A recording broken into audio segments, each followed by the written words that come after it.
morning and जय Hind to all of you. Welcome to our YouTube channel. Students, आज हम आपको हिंदी व्याकरण के बारे में बताएंगे। हिंदी व्याकरण, इसके पहले मैंने आपको क्लास 5 का हिंदी व्याकरण मैंने सर्वनाम के बारे में बहुत अच्छे से समझा दिया था, लेकिन आज हम उसको आप सर्वनाम का जितना भी बुक के एक्सरसाइज आप बचे हैं उसको आज हम आपको एक्सप्लेन कर देते हैं। तो चलिए हम स्टार्ट करते हैं सर्वनाम का। सर्वनाम लेसन 6 सर्वनाम, ठीक है। इसके पहले मैंने आपको सर्वनाम का पूरा डेफिनेशन बहुत अच्छे से समझा दिया है, बता दिया है, और मैंने इसके क्वेश्चन आंसर भी लिखवा दिए हैं। मैंने आपको बता दिया कि संज्ञा के स्थान पर प्रयुक्त किए जाने वाले शब्दों को सर्वनाम कहते हैं, ठीक है। अब हम इसके बारे में ज़्यादा टाइम नहीं लेते हैं, हम आपको इसके आगे के पूरे एक्सरसाइज हमको करवाने हैं आज, क्योंकि इसके पहले मैंने अपने जो वीडियो आपको भेजा है उसमें मैंने सर्वनाम को अच्छे से समझा दिया और बता भी दिया है। तो जो भी बच्चे मेरे सर्वनाम के उस वीडियो को नहीं देखे हैं बेटा, आप लोग उस वीडियो को ओपन करके देख लीजिए, तो आपको सर्वनाम के डेफिनेशन अच्छे से समझ में आ जाएंगे। फिर देखिए बेटा, आपका ये नेक्स्ट में है कुछ, इधर एक साइड में पुल्लिंग है, स्त्रीलिंग है, और इधर एक वचन है, बहुवचन है। तो ये बता रहा है कि पुल्लिंग किसे कहते हैं, स्त्रीलिंग किसे कहते हैं, एक वचन किसे कहते हैं और बहुवचन किसे कहते हैं। इन सारी बातों को मैंने अपनी वीडियो में समझा दिया है बेटा। अब हम आगे बढ़ते हैं। ये हैं सर्वनाम के भेद। सर्वनाम के 6 भेद होते हैं, 6 भेद होते हैं। पुरुषवाचक, निश्वाचक, निश्चयवाचक, अनिश्चयवाचक, संबंधवाचक, प्रश्नवाचक, निजवाचक, ठीक है बेटा। ये सर्वनाम के भेद हैं और एक एक भेद को मैंने एक्सप्लेन किया है अपने वीडियो में। अगर आप नहीं देखे हैं बेटा तो आपसे मेरी रिक्वेस्ट है कि आप मेरी उस वीडियो को ओपन करके ज़रूर से देखिए, क्योंकि सर्वनाम के 6 भेद हैं, 6 भेद हैं, तो 6 भेद को मैंने एक्सप्लेन किया है। 1 भेद को मैंने एक साथ नहीं समझाया है, मैंने अलग अलग पुरुषवाचक, निश्चयवाचक, अनिश्चयवाचक, संबंधवाचक, सबको अलग अलग मैंने एक्सप्लेन किया है। तो आपको बहुत अच्छे से समझ में आ जाएगा कि सर्वनाम के जो भेद होते हैं और कितने भेद होते हैं और वो किस टाइप के भेद हैं, ठीक है। तो चलिए हम आगे बढ़ते हैं।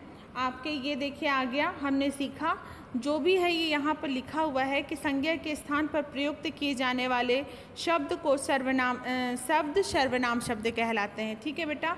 तो ये आपके सारे वही बात हैं जो मैंने आपको कॉपी पे राइट करवाया, ब्लैक बोर्ड पे मैंने राइट करवा दिया था। आप लोग, आई होप कि आप लोग कॉपी पे ज़रूर से राइट कर लिए होंगे। तो अब हम चलिए आगे। ये इसके नीचे देखिए, आपके सर्वनाम से क्या समझते हैं, उदाहरण देकर समझाइए। निश्चयवाचक और अनिश्चयवाचक सर्वनाम में अंतर स्पष्ट कीजिए। आप सर्वनाम का प्रयोग किन किन रूपों में करते हैं, इन सब बातों को हमने आपकी कॉपी में राइट करवा दिया है। फिर आइए हम आते हैं नेक्स्ट। दिया है सही उत्तर वाले विकल्प पर सही का निशान लगाइए। कोई शब्द उदाहरण हैं, है ना। क्या लिखा है, कुछ कोई शब्द उदाहरण हैं। जब आप मेरे उस देखे होंगे उस वीडियोस को तो आपको समझ में आया होगा कि ये अनिश्चयवाचक है, पुरुषवाचक है, निश्चयवाचक है या संबंधवाचक है। तो आपको समझ में आ जाएगा कि हमको किस पर निशान लगाना है। तो आप निशान लगा लीजिएगा इसमें देख करके। देखिए बेटा, कुछ कोई शब्द उदाहरण है। ये कोई अभी निश्चय नहीं हो रहा है कि बस ये एक अंदाज़ा लगाया जा रहा है कि ये क्या है, तो ये होगा अनिश्चयवाचक सर्वनाम। फिर सेकंड है, सर्वनाम में सर्व का अर्थ क्या है। सर्वेश्वर, सर्वर्थ, सबका, इनमें से कोई नहीं।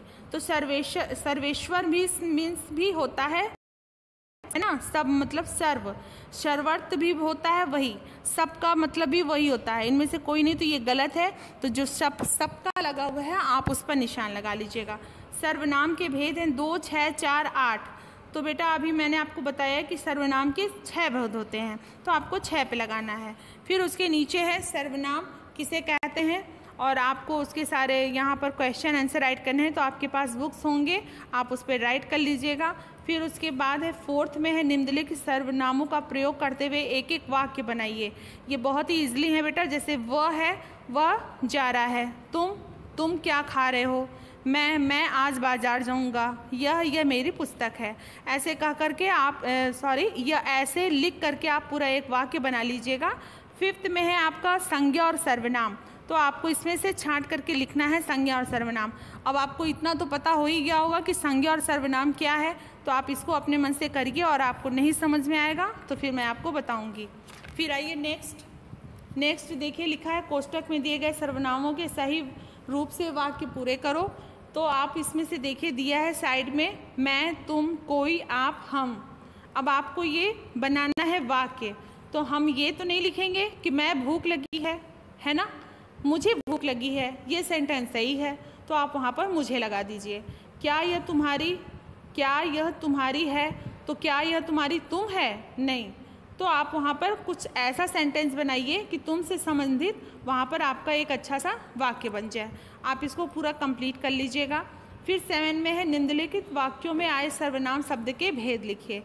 मैं कल बाजार गया था, यह मेरी पुस्तक है, बाहर कौन खड़ा है, आप अपना काम खुद करें, जो करेगा सो भरेगा। इसमें आपको भेद लिखना है। फिर है 8 में है निम्नलिखित सर्वनाम के प्रयोग में अशुद्धियाँ हो गई हैं, उसे आप शुद्ध कीजिए। जैसे मैंने आज बाजार नहीं जाना, बिल्कुल गलत वाक्य है। ये बिल्कुल गलत वाक्य है, इसको आप सही करके लिखेंगे मुझे आज विद्यालय नहीं जाना है, ठीक है। वैसे ही मैं मेरा काम कर रहा हूँ, नहीं मैं अपना काम कर रहा हूँ। वैसे ही आप पूरा पढ़ के अच्छे से पूरा इस पर राइट कर लीजिएगा। राइट करने के बाद आपको अगर कुछ नहीं समझ में आएगा तो मुझसे पूछिएगा, मैं आपको ज़रूर से बताऊँगी। Okay, thank you, have a nice day.